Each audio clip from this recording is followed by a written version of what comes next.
Well, we've all known, certainly here in the UK, that capital gains exempt products like Britannia's and sovereigns have long been the gold and silver standard of tax-free investing in gold and silver. But what if you've got a bunch of stuff that isn't exempt right now? Is it worth selling it, taking the tax hit right now, and then maybe rebuying and having tax-free gains in the future? Well, we're going to do a little bit of convoluted maths in today's video to demonstrate that actually, yes, it is quite beneficial to look to do that.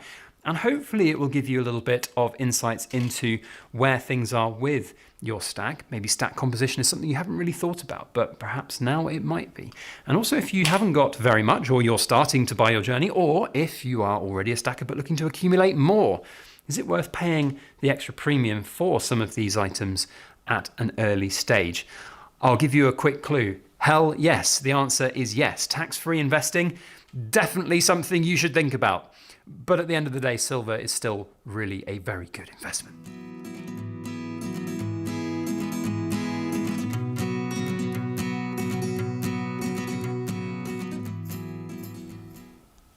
Hello everybody, Backyard Bullion here, and a very warm welcome to you all joining me for another precious metal ramble where we have down-to-earth discussions about all things precious and shiny. And we're going to be talking today about stack composition, and most specifically about capital gains tax and whether or not it's really worth paying that extra premium for some of the capital gains exempt products that are out there right now. We all know that Britannia's are the cornerstone of stacking silver in the UK. If you are smart and you get capital gains exempt products, you're setting yourself up for a lovely tax-free windfall at some point in the future. But they come at quite a premium right now. So is it maybe better just to get in at some of the cheaper end of the market? He says, picking up a silver bar that at the moment people are still paying over £3,000 a kilo for on eBay. But nevertheless, it comes potentially with some benefits of being cheaper, but does that outweigh the capital gains tax in the long run? Well, let's explore and find out a little bit about that. We're also going to do a little bit of maths. We've got some brown paper, we're going to get a Sharpie pen out, and we're going to do some capital gains tax math. It's going to be really fun, trust me. Stick with me if you really like our content. But I also want to do this video just to kind of ask the questions about whether or not it's worth selling some of your not currently exempt products. Maybe if you bought a few years ago and like me, I've got some silver bars that I bought where the price was about £500 a kilo. And if I'm going to sell that for over £3 a kilo on eBay or wherever it is, right there and then, that's a huge gain. And unfortunately, the tax man is going to come and try and take their dues on that game, whether you like it or not. I'm afraid to say it, but they're going to come for you, whether you try and hide it as well or not. Not that I'm advocating that you should. Most certainly you shouldn't, considering I've been through an audit and how much they know. Yeah, there's a lot to take in. So is it worth selling your non-CGT exempt stuff to buy stuff now if you've already got it, or should you just go for the premium and buy this stuff now? We'll explore that in this video. Now, don't forget to hit the thumbs up button and like our content if you are enjoying it. And if you're not subscribed, please subscribe and help me on my journey to 100,000 subs. So CGT exempt products, I'll just run down quickly what those are. If you are in the UK, we can invest in coins of the realm. Capital gains exempt products mean basically it's a pound denominated coin. It is something that the Royal Mint has made. There are other few exceptions. I think like Isle of Man sovereigns, for example, are CGT exempt, but it has to be a pound denominated coin or a sovereign that doesn't necessarily have £1 written on it, but a sovereign is capital gains exempt. Royal Mint bars are not exempt. So this Royal Mint refinery bar is not exempt, even though it's made by the Royal Mint. It has to be a coin. And that means that if you could buy £1 million worth of gold and silver in Britannia's, you could then double your money and you wouldn't have to pay a penny in tax. What I will pretty much guarantee is if you ever made a huge profit like that, your bank would report you, HMRC would get in touch and say, you've made a lot of money, can you please justify where that's come from? So you need to be very careful. Bars and other products from all around the world are not exempt, which means if you make a profit, if you made that £1 million profit, whatever it was I just said, you would have to pay tax on it. If you're a low rate taxpayer, that's currently 18%. If you're a high rate taxpayer, that's currently 24%. So you can see it would be quite a large sum of money if you made £1 million to pay £180,000 in tax. So you can see you can really make some big savings. Now, look, there are allowances that you can use every year. I am firmly in the belief that those allowances will be coming down over time. Currently, that's £3,000 per person. So if you are married, you can gift your wife a bar of silver and she can sell it and you can have her allowance used up as well. But £3,000 isn't a lot of money, especially with the big gains that we've seen on silver of late. One bar could eat that up. If you bought it for £500 and sell it for £3.5 grand, that's your allowance done. So buying CGT, yes, really good idea. Make sure you get in there and have that if you can, but that does come with a premium. We'll talk a little bit more about that and the benefits or the negatives of that in a moment. I just want to give a quick shout out and plug to a new product that we've got currently up on our website in a pre-order phase. So here is the Silver Forum branded 1 gram gold bars that we are making in these little assay cards. This is the prototype bar, 1 gram of gold. These will be going up to the Edinburgh Assay Office for hallmarking. The hallmark will go underneath the little pickaxe logo there. I really like these. I think they're really cool. We've been doing our little 1 gram fractionals for a very long time. Of course, this is not a capital gains exempt product, but it's a cool way to support the forum. If you want to find out more information about them, there's a link to the Silver Forum where you can see the pre-sale thread for this. And also they're available to pre-order on our website right now. So there is a link in the description. You can go over there and place your orders. Now, maths. Let's do some maths about this, because if we, maybe let's not use £1 million as an example there, but let's just say there's 2 examples I want to go through, like buying right now. I don't really need to write that example out again, because as I've said, if you buy like 10 grand's worth of silver that's CGT exempt, you could make triple your money and be absolutely fine. If you buy CGT chargeable stuff, you'll be having to pay some tax, or at least having to worry about slowly selling down your silver and gold over time. The big question that I see a lot of people ask right now, and certainly I've been asked a lot in the Buyers Club, is should they swap out their gold and or silver that isn't exempt for exempt products right now? Is that something that's worth doing? Now, first up, I'd say that there are a lot of people, and I've had a lot of inquiries from people that have come through and they've said, you know, they'd like to just do a direct swap and then they keep it out the radar of the taxman. Yeah, good luck with that. That's called tax evasion if you're not actually going to declare it, and you're going to get in trouble. Trust me, I've been through an audit. I know exactly what it is. So let's just do a little bit of hypothetical maths here. I'm going to put a large sum on here because I think it demonstrates it a little bit more, and you know, it's more about a long-term investment. So let's say 5 years ago, you invested £50,000 in gold and silver, and you did it just in non-exempt products. You just bought a bunch of silver bars, gold bars, whatever it might be. You bought that much. And we've seen a lot of people in the last couple of years, you know, that money has doubled. So you now have £100,000 in, I'm going to say liquidity, or equity is probably the better word. So if you were to sell all of that now, you'd have made a £50,000 profit. Let's just assume that you're in the lower rate of tax band, or at least that you would be able to be in the lower rate of tax banding. We're just going to assume that for this example. So you have made a £50,000 profit, and you'll have to pay 18% of that in tax. Now that works out at £9,000. So if you were to sell all of your silver, you get £100,000 in your pocket. You'd have to pay £9,000 to the taxman. So you would end up with 91k in your pocket. Which sounds okay, like that sucks, but, and yes, there are allowances every year, but bear in mind that, you know, we're just going to assume for this argument that that's been taken up by something else. This is just the maths of this.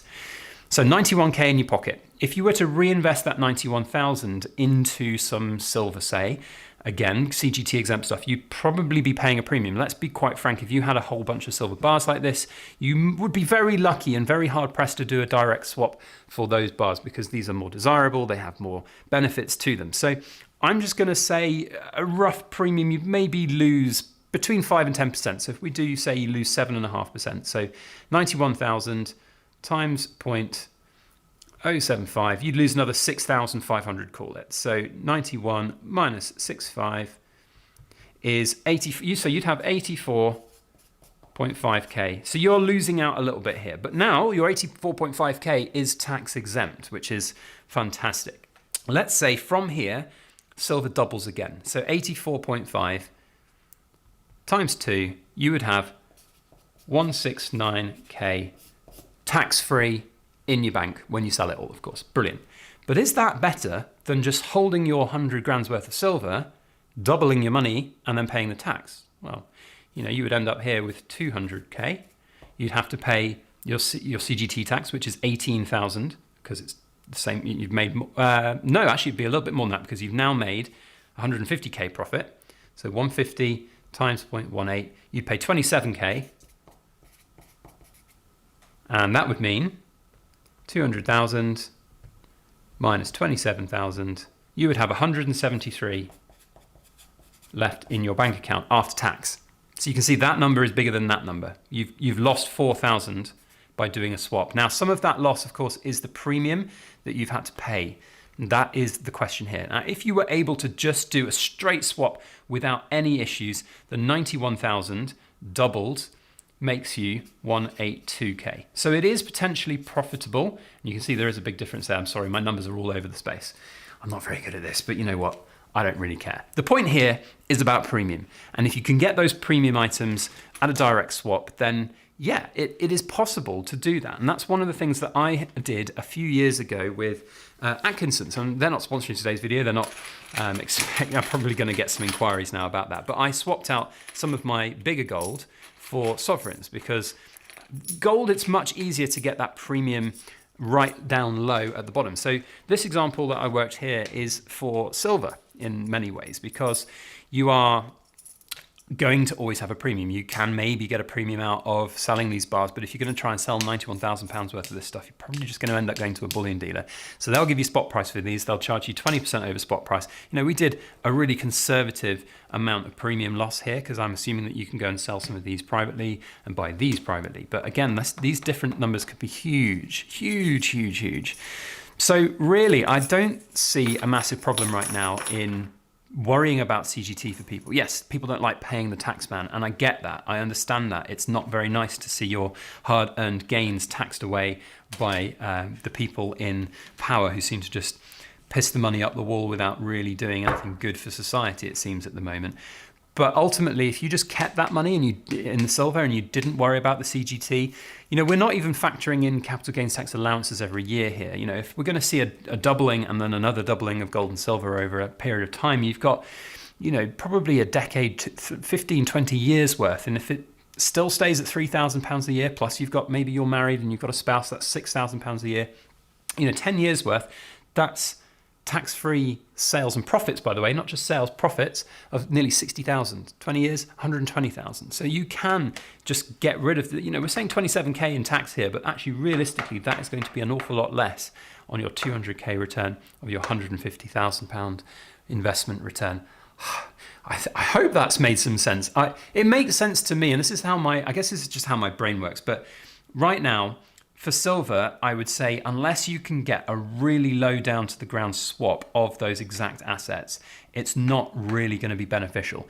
Gold, it is certainly something that you would, I think, be worth thinking about. If you've got a bunch of Krugerrands, for example, and you can sell them at spot price to a bullion dealer, and then you can pay, you know, 1-2% over for Britannias, that, you know, that might well be worth doing. In fact, we can just do a very quick rundown of some maths on that. Here's a little bit of maths I got wrong earlier. So, you know, if you had 100k, let's say again you got 50k invested and it's turned to 100k and you got it all in gold, you sell that gold for, and you pay the 9k tax, you got 9k equals 91k in your bank, okay? You take the 91k, you buy some gold exactly at that, you maybe lose 1%, let's call it, you've got 90k in your, can't even draw Ks. There you go, 90k in gold now. That doubles, that goes to 180k tax-free. You've made yourself 130 equals 130k profit. If you just kept that and you do the 100k, it doubles, you'd have 200k, but you minus 27k in tax. So that equals 169 return minus, so you have 119k profit. So you can see that if you can get it down to that lower end, you can get that profit return much better from swapping out. But again, it's about the premiums of it. Now, at the beginning of your investment, this is the lesson, isn't it? If you had just got those Britannias and sovereigns right at the very beginning instead of these kilo bars, then you'll be laughing your way to the bank with some tax-free savings. And what I would say right at the end of this is that a lot of people think that the, you know, if you swap something out, you're going to be just fine. HMRC would never know. They're gonna know, all right? Like that's the thing. I'm nowhere near going to be advocating on my channel that you don't declare your CGT everybody's individual decision and responsibility to report their own tax affairs. What I would say is that if you don't, and you used to do an underhand deal with a guy in a pub and you swap out all your silver bars and you get sovereigns in, and then let's say in 20 years' time, you go and sell all those sovereigns to one of the big bullion dealers, you've got £1 million coming into your bank account, whatever it might be, £100,000, you can bet your bottom dollar your bank is going to report that. And I've got a case in point example here, because earlier this week, we had a buyer through our buyers club trying to buy some gold. He tried to buy some gold and then realized his bank account had been frozen. And not because he was trying to buy, but because earlier in the week he'd sold some silver and he had not a huge sum of money come in, about $5 and a bit grand, and his bank just nuked it. His bank just went, hang on, they just went, you're something wrong here, there's something not right. And they are now, at the time of filming anyway, I haven't had the resolution from him as to what's happened entirely, but they're asking for proof of his purchases of the silver, proof of the sale of his silver. They're asking for payment proof, anti-money laundering requirements for him for the last 5 years. How much money has he earned over this years? Where does he get his source of funds from? How is he earning the money? How is he affording to buy like a couple of grand's worth of silver and sell it and get the money in? You can bet your bottom dollar that the banks will be on it. They want to report this stuff to HMRC because HMRC want to send out scary, horrible letters to people on actually like brown paper, just like this, that brown paper envelope from HMRC. It's a daunting envelope, let me tell you. But they send these nudge letters out to many, many people. And then people get scared and they think, oh no, I've got to pay my tax. You've just got to make sure that your records are keeping right. And my point is that if you do the fraudulent thing of just swapping it out, don't declare it, and then you come at some point down the line to sell it, and HMRC go, well, Mr. Joe Blogs, you've had a large sum of money come into your bank account. Where'd that come from? And you go, oh, it's all right. I sold 100 sovereigns to Atkinson's. And they go, okay, great. Okay, could you just prove that for me? And they go, yeah, here's my bill of sale. That's the receipt from Atkinson's. You can see 100 sovereigns. Oh, great. Where did you get the 100 sovereigns, Mr. Joe Blogs? Oh, I found them in an unfortunate boating accident. That's not going to fly, because don't forget that somewhere, somehow, in an investigation, they'll probably be able to find the records of you having bought those silver bars, whether it's on eBay, Silver Forum, your bank account. If they really want to, they will know, and they will throw the bloody book at you. And having been through an audit, they know. They really do know. So be forewarned is forearmed. Tax-free exempt products, they are great. They are amazing. But there is still room for non-exempt products. And I guess this is probably the wrong video to start promoting my own product that is not capital gains exempt. But nevertheless, if you are still interested at all in these bars, then any support you can give helps the forum, helps us as a business as well. It would be great to have you on board on this little project. The mintage on these will be open for now until the pre-order period closes, and then we'll see where the mintage lies, and whether or not we do any more later in the year, I don't exactly know. But right now they are really popular on the forum, so go and check them out. Links in the description box below. That is it from me today. Cool kids. What are we going to say? Shady bullion deal with a guy in the pub, I think, is your cool kid club phrase for today's video. I will emphasize my point once again before we close out the video, that there are a lot of people who don't take this stuff seriously, and let me tell you, they will nail you to the wall if you do things deliberately wrong. And also, just be very warned, if you owe a certain amount of tax, I think it's more than £20,000 in tax or penalties or both, HMRC can name and shame you. They can put your name, address up on a public register, and they will name and shame you, and it will say, Joe Blogs has not paid capital gains tax, and then that is forever out there. Do you want that? No. Pay your bloody tax, move on with it. As I've shown in the example here, it can be actually quite beneficial to do that. You can pay that tax, you can then have more money that is tax-free investable, you get more profit at the other end than if you just held it, and of course that also means that there's less tax going into the HMRC bank account at the other end. But be careful, because if you do it in this really roundabout, very messy example, you might end up being out of pocket depending on where those premiums are. So just be careful and make the right decisions that are right for you. That's it from me. Big old ramble today. Thank you all for watching. Cool kids, see you down in the comment section. Otherwise, we'll see you on the next video. As always, please make sure you like, share, comment, and subscribe for more.